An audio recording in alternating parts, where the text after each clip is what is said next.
Welcome to Business Innovators Radio, featuring industry influencers and trendsetters sharing proven strategies to help you build a better life right now. Welcome to Brilliance Business TV, conversations with leading experts in business. I am your host, Mark Stephen Pooler. We have a wonderful guest today, a friend that I have recently made, Richard Selwyn-Barnett. Let me ask you what you think about this. It's not what you know, it's who you know. I really believe this statement has so much power when you are looking to build connections, build your business, build your profile. Well, we have the man to talk all about iconic introductions. So stay tuned for that. I just want to make an official shout out to our show sponsors, Dreamweaver Artist Ranch, our new show sponsors. So, hey, Dreamweaver Artist Ranch. We are streaming live on Facebook, Twitter, Instagram, LinkedIn, YouTube. We're also streaming on mspnewsglobal.com. We're also on the E360 TV network under Fresh Takes, going out to Apple TV, Fire TV, Android TV, Roku, and many more. Let's bring in our incredible guest, Richard Selwyn-Barnett. Richard, welcome to Brilliance Business TV. Lovely to be here, Mark, and nice to see you again. It's been just over 2 weeks since we did our first meeting at the Grove Hotel. You came to the relaunch of the Funky Shirt Lunch Club. I certainly did. I had an absolutely amazing time, Richard. We will talk a lot more about that today. So I open the show, Richard, on it's not what you know, it's who you know. Give us your thoughts on that to start with. Well, I think that it couldn't say it better. The words are true. You might be the greatest, songwriter in the world, but if you don't know the right producers, engineers, managers, talent agents, record labels, and if you just know them, but know of them, but you don't actually personally know them, or you haven't been introduced to them, then that's one great example. And it was said early on by someone that I'd done about 50 odd introductions for in the first year that I'd met them back in the 80s. And he said, well, I'd like to say that you can take anyone from zero to hero because of who you know. And that was a powerful statement. It's an opening of a door, isn't it? Because if you don't know people, it's very hard to get that door open, Richard. Just take us back a little bit to your past and background that has led you to the work you do with iconic introductions. Well, I sort of grew up in the suburbs of North London, Woodside Park, back in the late 60s, early 70s. I was born in 67. Traditional sort of, so it was a Jewish household, but not very religious, just not nice sort of, easygoing kind of friends, neighbours, family. The family was successful. One part of the family was incredibly successful in hotels, offices, private hospitals, that kind of thing, and eventually vineyards and, big film distribution and stuff like that, and many other great success stories within the family. My side of it was my father was, well, he's now retired, he's still around, but he was an orthodontist specializing in straightening people's teeth. I mean, mine are no great example, but he had a celebrity clientele. And the problem he had was he was unable to share that celebrity clientele with me or with anyone because it was obviously, sort of like the doctor-patient confidentiality. So I learned growing up that I was never going to follow in his footsteps or be in any family business whatsoever. No one was going to help me. I had to do things on my own, do my own thing effectively. So I grew up, I was never academic at school. I actually didn't even really love school. It was okay. I went through the motions with it. I ended up with sort of 4 O levels back in 83, grade C, so nothing special. Went to work in the city straight away. I mean, I literally worked for a firm of money brokers who were part of, they were Mills and Allen, that was the parent company, but Pearl and Dean, which was big cinema advertising, used to see all the time throughout the 70s. And the idea was to work for Mills and Allen. Mills and Allen was the billboard company. Pearl and Dean was the advertising side of it. And then there was obviously Harlow Savage. And I worked for them for about 10 or 11 months. And every lunchtime I would go across London Bridge in my suit. You know, I always wore a Gives and Hawkes suit, you know, very sharp, number 1 Savile Row. I felt different from everybody else around me. Does that make sense? It does, yes. And I had this sort of inner drive. I wanted to be, you know, effectively in the Guinness Book of Records. I was no athlete, and certainly I couldn't sing. So, you know, what was I going to do with my life or my career? So what really initially inspired me, other than family and friends around me during, you know, the sort of scrank in the 70s and the 80s, was a guy called Julian Richer, who started a retail shop called Richer Sounds. And the idea was that basically he would, you know, cut the cost of stereos, audio, and televisions and stuff like that, VHS, you know, units, sell them to his customers, but also really inspire his staff and his customers to interact and immerse themselves in that whole world. And he said to me once, I'm going to be in the Guinness Book of Records. And I sort of thought, are you really? That's what I think. But, you know, and actually the truth is that retail shop in London Bridge, still there, I believe, is in the Guinness World Records for the last sort of 20 odd years or even longer. You know, it's the highest sales of any sort of stereo shop or audio shop per square foot in the world. Then he rolled out the brand. But what I did take from Julian Richer, I've never introduced him to anybody in the future. I met Dave Robinson, who worked for him, and I met another guy who was Cambridge Audio. But I met a lot of people around him, but never really reconnected with him again. He said to me, Richard, love what you do, love your customers, love your clients, great, get the best product knowledge you can, offer a better warranty, for example, than John Lewis. John Lewis was doing 5-year warranties on televisions. Julian Richer did 6 years, you know. He was a game changer. He said, look, you haven't got to sort of reinvent the wheel, Richard. You've got to redesign the wheel. And that was sort of one of my kind of mentors, if you like. And I thought, well, that's good advice. So I walked back to my office. I wasn't feeling great. I was, you know, it was a cold day. This time of year, end of October and beginning of November. It's raining and stuff. And I walked in the office and I just went up to the 5th floor and I was doing telex checking, which was about £3,000 a year salary then in 1984. And long story short, I thought, well, I'm going to go up and see the chairman, who's on the 8th floor, the very top of the building, overlooking the Thames, and have a word with him and see if I can get promoted or something. I've been here nearly a year, you know. I believe in myself. I've got a lot of confidence.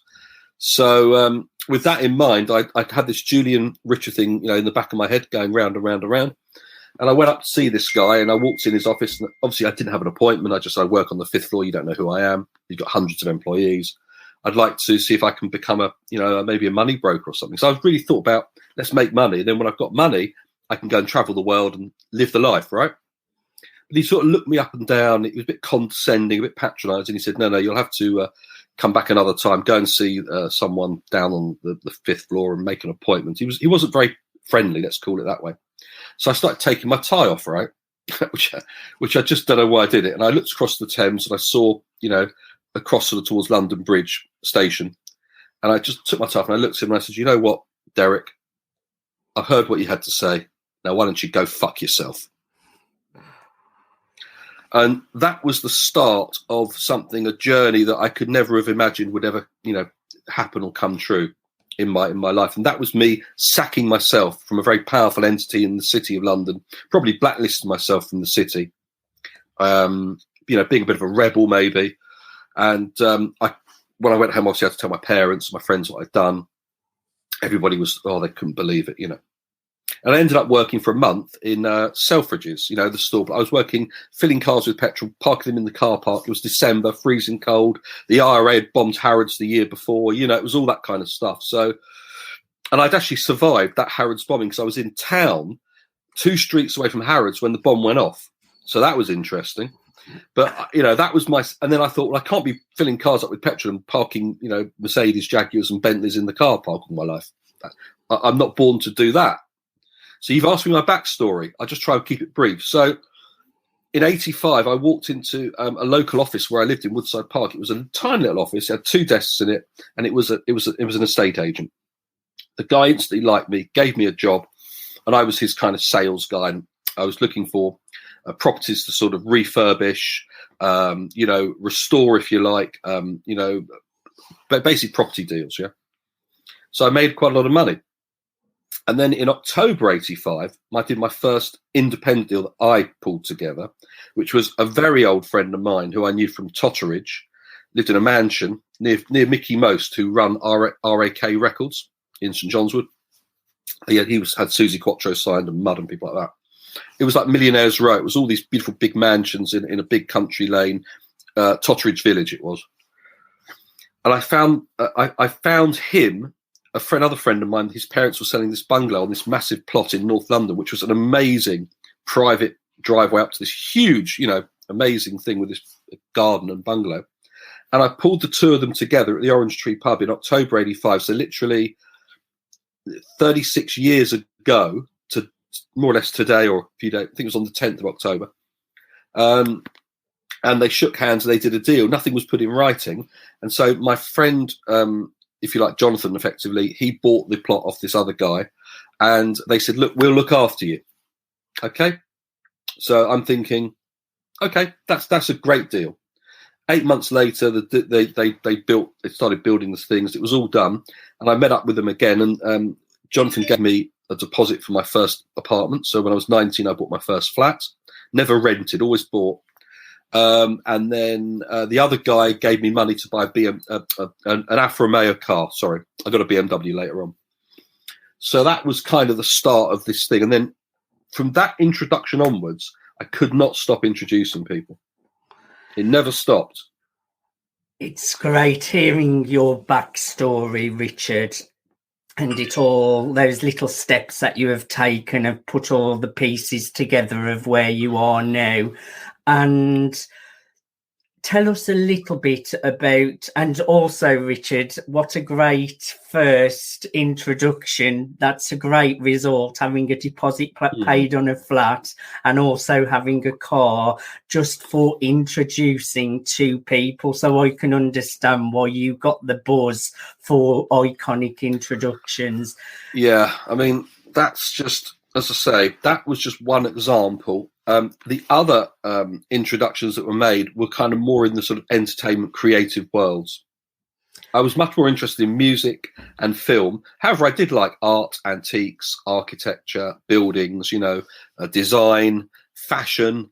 I had a very broad interest, let's call it, yeah. But I always felt if I know someone and I know someone else, I could bring those people together. Now, a lot of people call that like networking, but I went to a couple of networking events. I didn't like it. It was too many people, too noisy, people with business cards giving them to other people, too much chaos, if you like. And I mean, I kind of gave out a few of my cards. I had some printed, actually, but I never really got into that at all, to be honest. Share a little bit about your business, iconic introductions, and how you support your clients, Richard.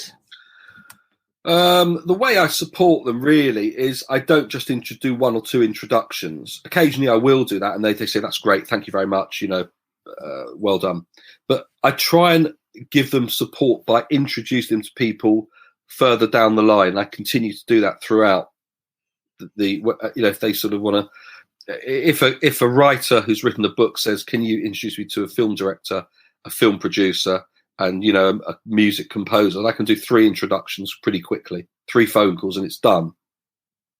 Yes, and we will talk a little bit more about the amazing introductions that you do. We are going to a commercial break, Richard, so stay where you are and we will discuss a lot more in detail after the commercial break. Thank you, everyone, for joining us for part one of Brilliance Business TV. We are joined with the incredible Richard Selwyn-Barnett, and our discussion today is the power of iconic introductions.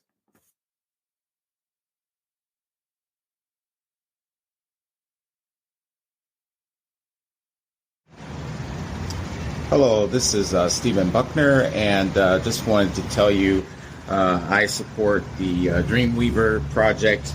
It's a great project where, artists such as myself will be able to come together and basically collaborate and to have a retreat to feel accepted and welcome. And that's something that artists here and around the world could always benefit from.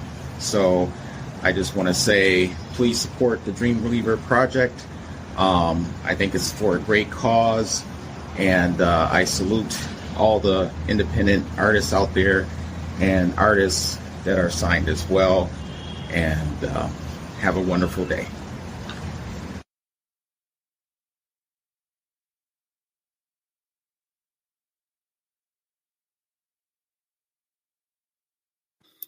Welcome back to Brilliance Business TV, conversations with leading experts in business. Welcome back, Richard. It's great to be having a conversation with you today. My next question, Richard, share a little bit about how iconic introductions that you do is different to networking. Well, as I said, I think networking, for example, would be when you go to a hotel and you meet, 50 people who are doing different businesses, and you give out your business card and you have a few drinks, and it's quite a nice networking event. Or you could be playing a game of golf, and then during that round of golf, you'll meet people and you might network back in the clubhouse. So there's various ways in which networking happens, and there are just, specific networking events.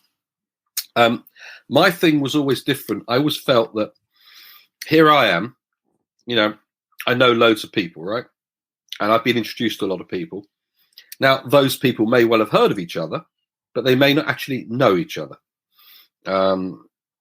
So I felt that I should introduce them very specifically, laser beam focused, sort of targeted introductions, which are relevant to what they're doing.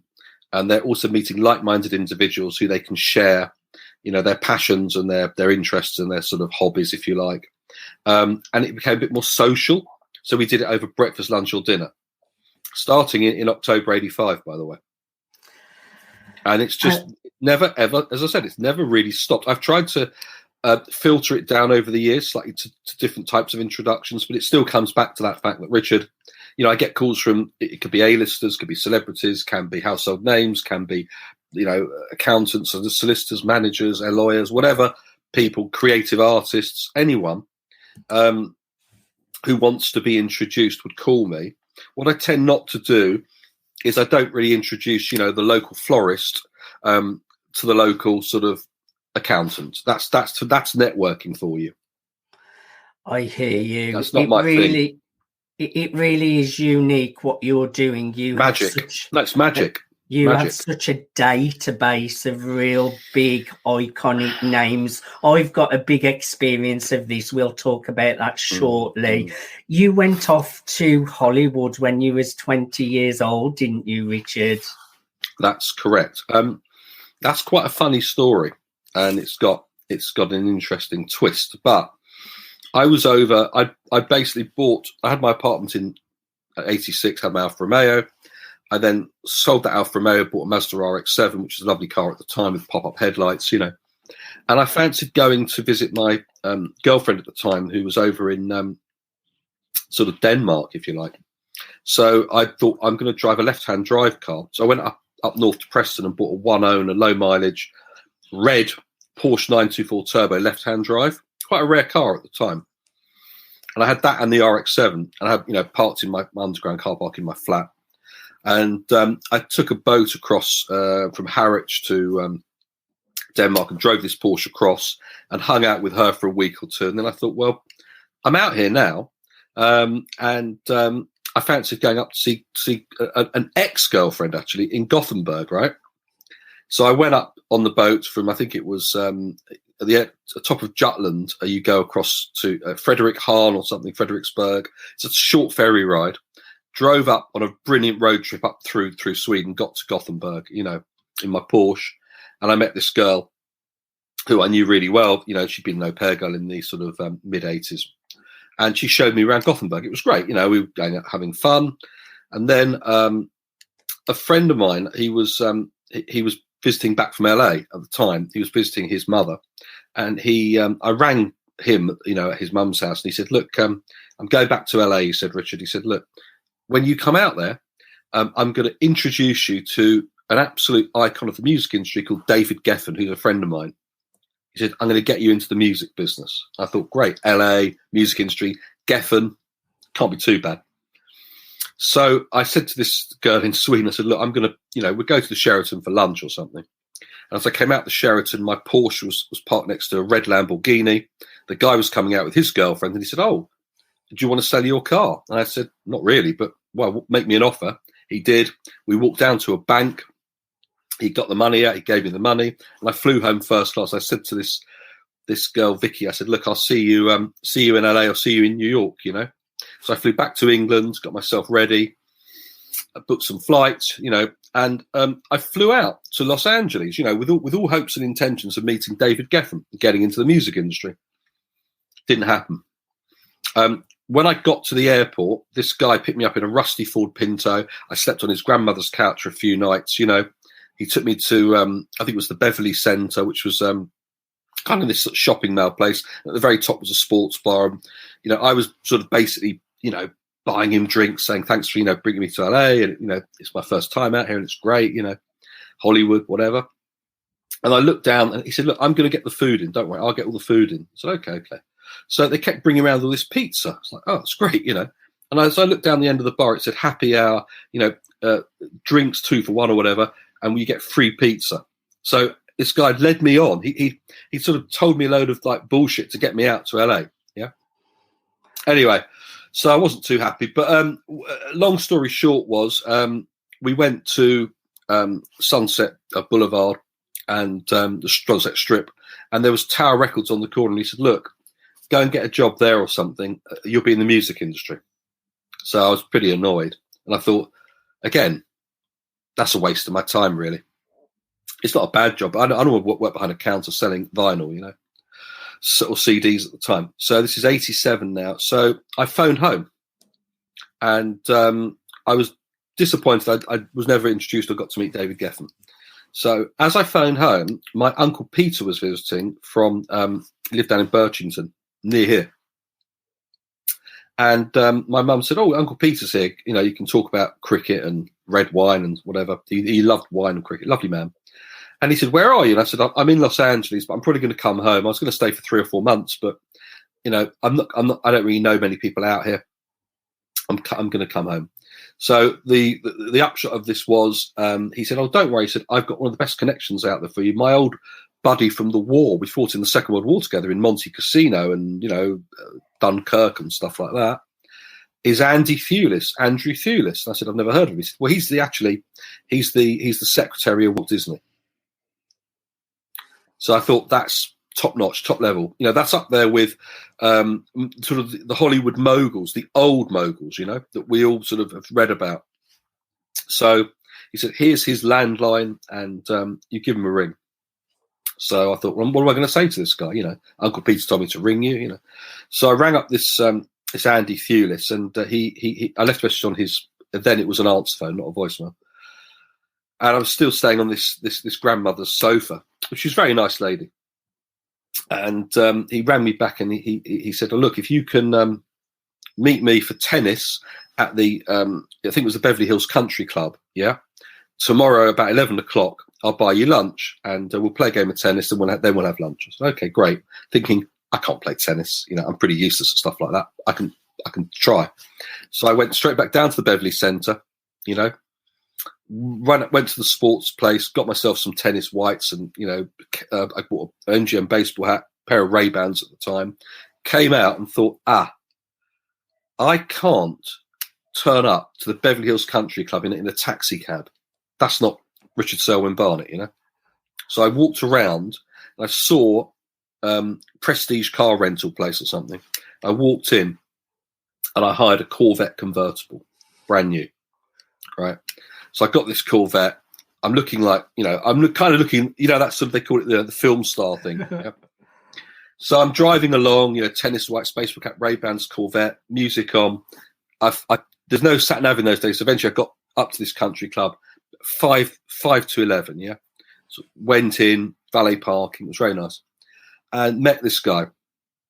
And we played tennis. He beat me at tennis. He was in his mid-60s then. I was 20 years old. What did I know? But I'd already done 2 really good solid years of introductions here in the UK. So I'm now a small fish in a big pond, yeah? Okay, so he said, look, after lunch or something, I've got to go to a couple of meetings and stuff like that. But pop round tomorrow for coffee, meet the wife or, whatever it was, up in somewhere like Brentwood Hills or Bel Air. It was really mansions, beautiful. Beverly. It was above Beverly Hills. So I went round there and he had something. It was similar to this. I've got to show you. It wasn't quite this, but it was this sort of system where you have can you see? It's like the old index cards. I don't know if you can see yes. that. Yeah. So like you've got, So he had one of those on his desk, and he said, "Look, I'll leave you here for a while. Go through the A to Z of my connections in Hollywood, and pick out a few people who you'd like to speak to or do business with." So I'm going through this A to Z, and I've got Jack Nicholson, David Putnam, and Robert De Niro, and Hugh Hefner, and all these kind of iconic people, right? So I'm writing down names, phone numbers, fax numbers, stuff like that. I think even Kiefer Sutherland was in there, So I thought, right, okay, I've done that now. I've taken a few of his contacts. What am I going to do with them? Because I don't know these people. I would never cold call anyone. Cold calling is my pet hate, by the way. Yeah. I like a warm introduction first. What am I going to do with these guys? So I saved them for a later date. Never contacted any of them ever again. I just still got them in my old sort of file of fax somewhere. But generally, I stayed for another few months. I really met a lot of great people. One of the guys I met there was called John Antin. He was the top hairdresser in LA. Him and I hung out together a lot, and he went on to create a brand called Jonathan, a brand called Dirt, and he was like LA's very, very top elite hairdresser. There was this TV series called Blowout, and John is in that TV series. His sister Robin went on to create the Pussycat Dolls, and his brother Steve was in the Goonies, but also directed a film with Christina Aguilera and Cher called Burlesque, and did other. So that was the sort of crowd I was rolling with, the young guns of Hollywood, let's call it. It's just such a great story, Richard, and everything happens for a reason. What a coincidence that you call home and then you get introduced to such a big name that can really help get you some connections out there. Yes. And that that shows the power of just knowing one person. It can open you up to lots of more great people. Can you give us an example of one of your iconic introductions? I can. So, I'll tell you one I think was really great. A few years ago, I booked a table at the Ivy in St John's Wood for a film composer called Simon Boswell, who's had an iconic career in the film and music industry. And he wanted to meet someone who he really admired called Elliot Randall, who played guitar in Reeling in the Years, Steely Dan. And so Elliot, I told to meet me and Simon and Simon's wife Lola, because they just got married, at the Ivy. Elliot Randall did guitar work with some of the greatest bands of all time and artists. Do you remember the theme song from Fame? Yes. Irene Cara, he's on that. I could reel off a load of names, but I'm not here to really drop too many names. So the Simon Boswell, Elliot Randall introduction was absolutely fascinating. Listening to them tell stories about the film industry, the music industry, people that we all sort of knew of, you know. That was a great, iconic introduction at the Ivy restaurant. What I'm going to do, because there's background noise up in my cinema room, is move down. I'll talk to you as I go. Is that okay? Of course, you go ahead. I mean, that's absolutely fine. I hope. Hang on, just put that there for a sec. Hang on. That's just going to put that over here. Because obviously, your audio is okay, actually, Richard. Yeah. But there is an interesting introduction. I was going to grab his book. Just hang on one sec. I've got to grab a book off the shelf. Yeah. Is that okay? Are you okay with that? You sure? Of course. What an interesting guy, Richard Selwyn-Barnett. We're going to talk all about the Funky Shirt Lunch Club at the Grove. Firstly, Richard, why did you start the Funky Shirt Lunch Club? And then I did come to the Grove Hotel, which is an absolutely incredible hotel, 5-star luxury, a big golf course around it, and they have had such big celebrities stay there as well, big names like Madonna and other big names as well. I was lucky.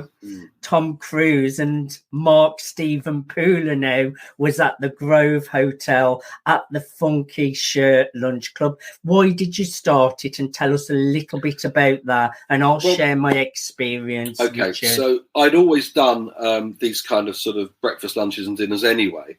And I had my own sort of private members clubs that I invented, that I created. Check my LinkedIn app profile and you'll find out. So I thought, I love the Grove. I've been coming here for, 10 or 11 years now.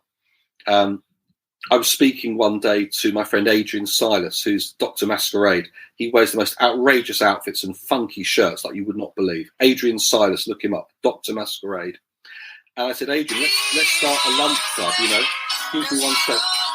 Of course, don't worry. Yeah, excuse me a sec. That's okay. Right.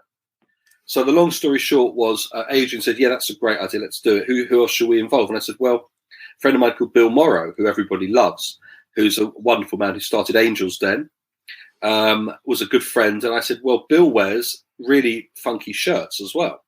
And I said, I like a funky shirt. So let's just name it the Funky Shirt Lunch Club. And Adrian said, great idea. Let's get Bill on the phone. So we got Bill involved. And then I was talking to my friend Tony Klinger, who made the film, produced the film The Kids Are All Right with the Who, and did a couple of Deep Purple documentaries. His dad, Michael Klinger, made or produced Get Carter and many other feature films, iconic careers. Tony said, yeah, I'll come to your Funky Shirt Lunch Club. I'll be part of it. It's a great idea. And you met Tony Klinger briefly, I think, at the Grove when you arrived. I did, so yes. That was Tony. And then the fifth person, we thought, well, there's 4 guys here. We've got to have a lady involved, a girl.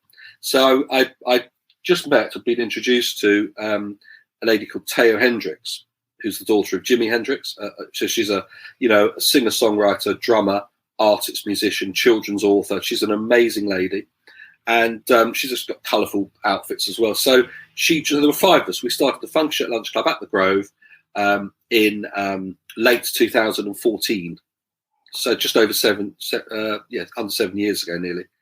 And we did it for about a year. And then after a while, everybody got really busy with other projects. So it kind of went its own way. And I relaunched it just over 2 weeks ago. And you were at the relaunch of the Funky Shirt Lunch Club. And why don't you tell your audience and people listening who you met there, or maybe not who you met, but what it was like, how you experienced it? So it was not just like a networking event where you share business cards with each other. It really is about getting to know people and forming friendships and relationships.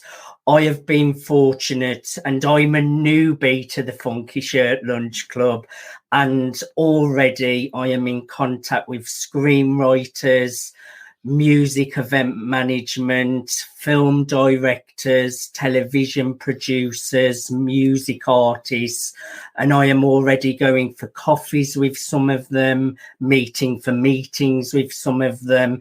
Like I mentioned, I'm very new at the beginning of the journey with Richard, 2 iconic introductions, but already I'm forming really high-profile relationships and even going for coffees with screenwriters, television producers, film directors. So who knows what the future holds, Richard, but I really thoroughly enjoyed the event, having coffees, drinks with such great names, and it was fun as well. I had lots of fun there. And you met 3 guys from the West Midlands. You met James Abdu and Matt Campbell, who are UB40 management, and also run the producers for Spire Films. Yeah. Then We're you met friends on Glenn LinkedIn. McCoy. Yes. You met Glenn McCoy from Birmingham, a great screenwriter. Having coffee with Glenn. Yeah. Oh, I mean, you've met some, and Bruno Tilley was there. Jason Kemp was there. There's loads of great people who you met. That was amazing. Richard, I really thoroughly enjoy the work that you're doing. I want to personally thank you for the iconic introductions that you're sending my way. I'm looking forward to a long-term relationship with you. Would you like to say anything before we close the show today? Well, I was going to say some introductions I made. If you can see, let's have a look. Can you see the name on that? Big Fish. Yeah, so in this wallet, instead of money, there's a lot of people's business cards, yeah, which obviously over the years I put in this very special wallet. Big Fish was a really great, and that's my Geese and Hawks card. There you go. That's where I got all my shirts from, funky shirts and other shirts.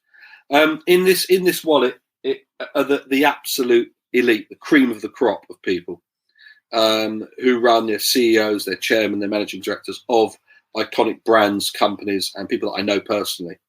I was going to show you just one last thing. This book of mine. Well, a book I wanted to show you just quickly. Course. Obviously, someone who came to one of my events. Hang on 2 seconds. Just give me 2 seconds. I'm moving over here now. So it really is true. It's not it's not what you know, it's who you know. I definitely am grateful to have met Richard Selwyn-Barnett. I would encourage everyone to go out and connect with Richard Selwyn-Barnett on LinkedIn. That's Richard Selwyn-Barnett.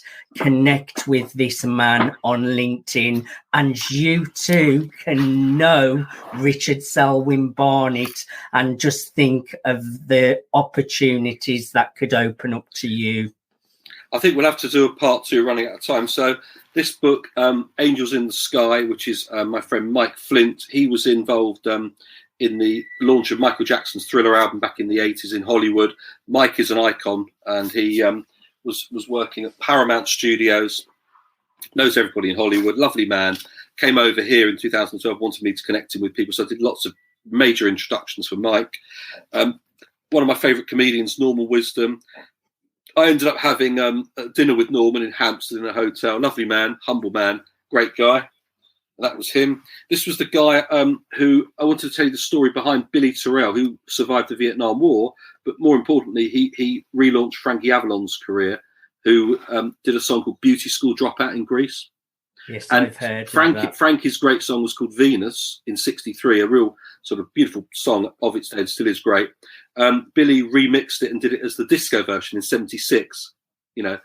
Billy's a great guy, and this book we'd love to get made into a documentary.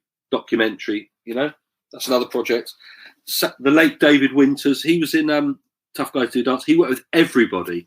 I mean, literally, if I told you he worked with Barbra Streisand, Diana Ross, Elvis Presley, Frank Sinatra, Michael Jackson, just Burt Reynolds, I mean, Henry Winkler was the Fonz. Oh my God. Diana Ross, yeah, loads and loads of people. They're all writing amazing tributes to him. So I'd like to do a book in the style of this called You Couldn't Make It Up. So Richard Selwyn-Barnett's life and career story, you couldn't make it up. And there'll be loads of stories about people I've met and people I've introduced. And this finally... I look forward to that. Everybody should buy a copy of this book. Philip Saville was a friend of mine, and his wife he's certainly passed away. He came to the launch of Benny Troy's The Way I've Been in Hampstead with the late Lindsay DePaul, who sadly passed away 7 years ago. She was a great British songwriter. I don't know how much time we've got. The show is actually coming to an end, so a couple of minutes and then we will have to close up, Richard. Well, I mean, let's be honest now. We could talk all day. Well, you're in a part of my world here. This is my private cinema room. And there are thousands of films I've collected, I've watched over the years. Some of them I've got a connection to, which is incredible. But like you said, there probably would have to be a part 2. We can definitely do a part 2 for Mr. Richard Selwyn-Barnett. Today, we have been joined with Richard Selwyn-Barnett. We have been discussing the power of iconic introductions. I have really enjoyed having a conversation with you. Thank you, Richard.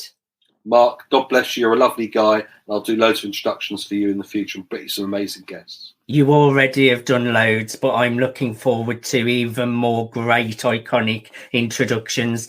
Thank you everyone for watching Brilliance Business TV, conversations with leading experts in business. Bye. Thanks for listening to Business Innovators Radio. To hear all episodes featuring leading industry influencers and trendsetters, visit us online at businessinnovatorsradio.com today.